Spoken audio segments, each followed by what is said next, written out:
Today on Stamp TV, I'm so excited to feature the beautiful stamp set by Melanie Menchinger, Inspiration Mosaic. This stamp set has been part of the Gina Designs collection for quite a few years and has been one of our top sellers. And just recently, Melanie, in collaboration with Annie's Paper Crafts, has come out with a beautiful educational book featuring this and 6 others of her fabulous frame stamp sets. The new Fabulous Stamped Frames book is packed with 36 gorgeous projects and beautiful techniques and tips that can be applied to many stamp sets you already have in your collection.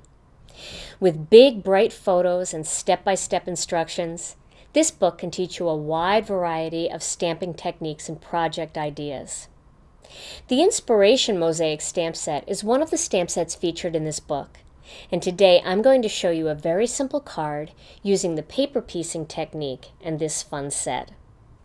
First I want to show you just inside this book, just so that you can get a little idea. I've earmarked a couple pages here. The first one here is this faux paper piecing, and this is just a beautiful, you can see these beautiful huge pictures and then how it's all broken out step by step. Another one of the techniques that I love is this cool color blocks technique. And again, you get this big bold photo and then the step-by-step tutorial. And I also love this serene scene. Isn't this just gorgeous? And these projects can be made with any of the Fabulous Frames collection that Melanie has created for Gina Designs or other stamps that you already have in your collection. So let me begin with the Inspiration Mosaic stamp set. Now you can see that these stamps are all pre-cut. See how I'm just kind of pulling on that a little bit, and you can see that the stamps are all pre-cut when you get this set. But I've had my stamp set for so long that mine was not pre-cut, so I had to trim mine by hand with scissors. So you can see mine doesn't look quite as nice as these do. But when you get your stamp sets, they'll all be pre-cut and ready to take out of the package, put on your acrylic block, and stamp. So I'm going to grab a piece of plain white cardstock for this particular card, and I'm going to start by inking up this mosaic stamp with some Gina Designs Black Onyx ink. Now, one of the things that I love about these framed stamp sets that Melanie created is that they're just about an A2 size stamp. So it'll fit just inside an A2 card, which is perfect because a lot of the work is done for you. Then you can just go about coloring or doing a lot of the techniques from the book, but the basic design is all there for you. Now, when I'm using a big stamp like this, sometimes I like to leave the stamp on its back and just lay the piece of cardstock on top and gently rub over the entire surface with my hands.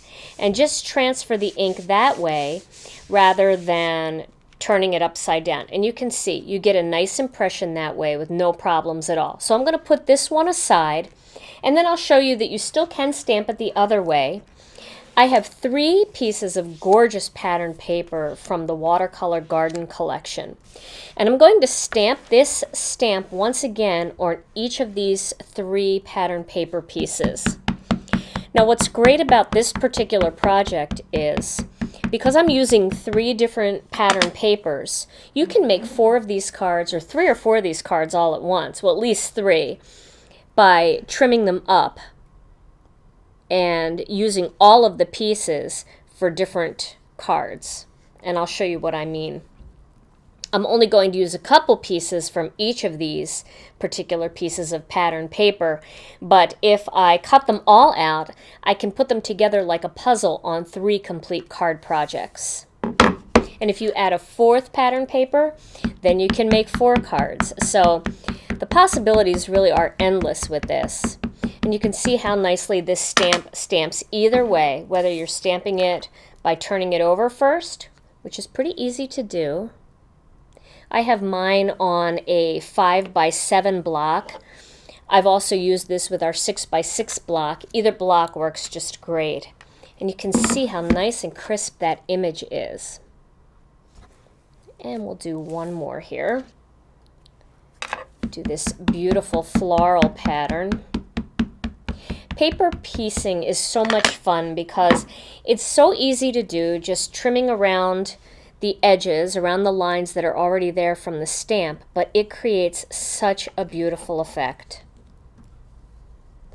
Okay, and there's my last one. So I'm going to be using these 3 patterns together for my card. Now before I start to trim these out, I do want to add a greeting. What's neat about this Inspiration Mosaic stamp is you can use it either horizontally or you can use it vertically, depending on which way you want your card to go. And you can see that there are 2 main boxes that fit the greetings that come in this set. So for my particular card, I want to use it more vertically. I want a taller card. And I am going to use my Stamp-A-Majig to get perfect alignment. And the reason I'm going to use that is because I had to hand trim my stamps back in 2009 when this set first came out and we didn't pre-cut our stamps.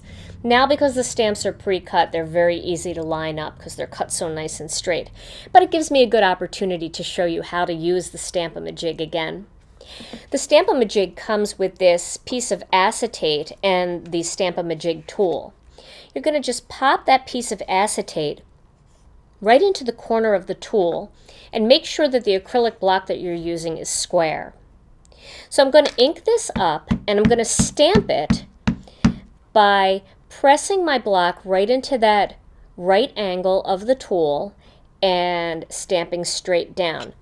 And that gives me the alignment of where the stamp is on the block.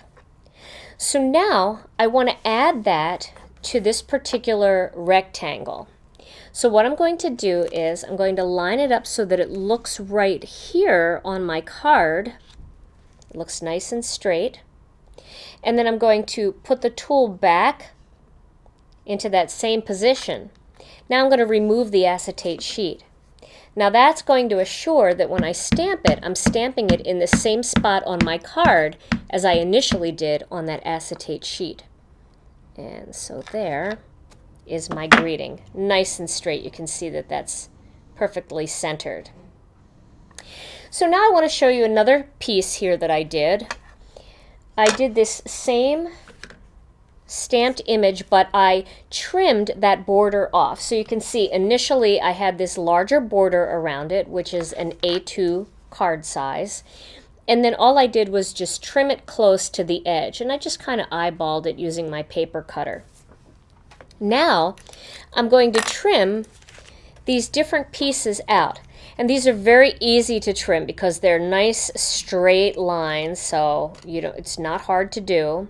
And if you want to be very careful and not cut into any of the other areas so that you can use all the pieces, that's fine. Or if you only plan on using a couple of them and the rest is just going to go in your scrap box, you can just trim any way that you want. But those nice straight lines make it very easy to trim this whole design out. And I'm using my Cutter Bee scissors for that. You can use Tim Holtz scissors or any other scissors that you like.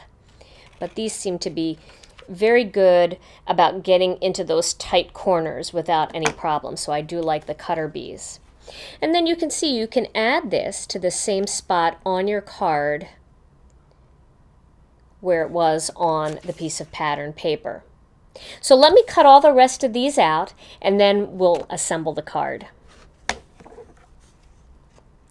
Now that I've trimmed all of my pieces, you can see I've chosen just a couple from each pattern. So I used 3 from that yellow with the red velvet leaf pattern, and then 3 from the orange swirly pattern, and then 3 from the flower pattern.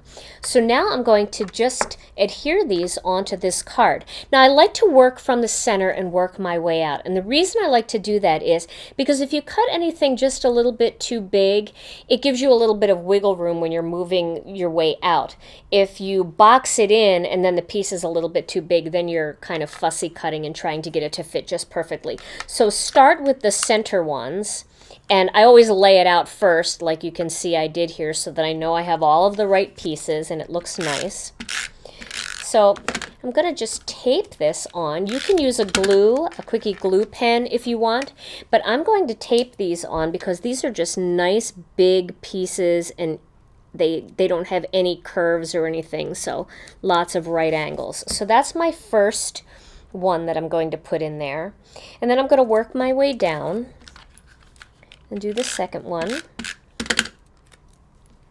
So this one will go right here.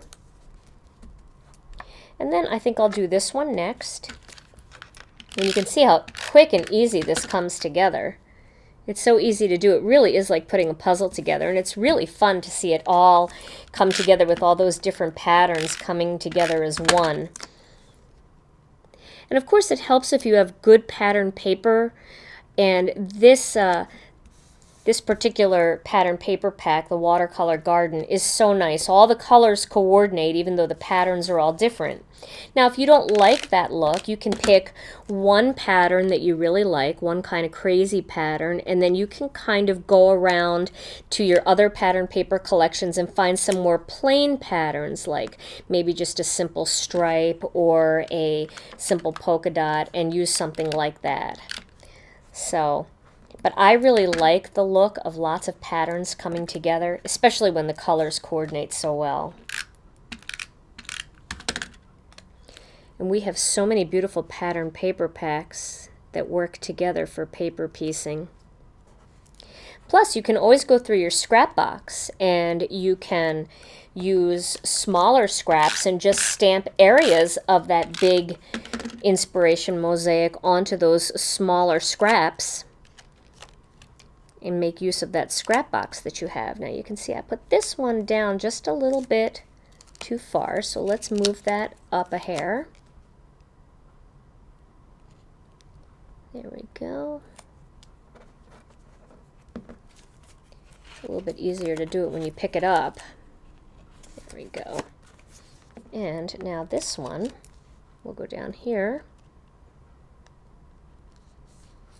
And I love just that open box there with that beautiful greeting. This would actually make a very nice sympathy card too.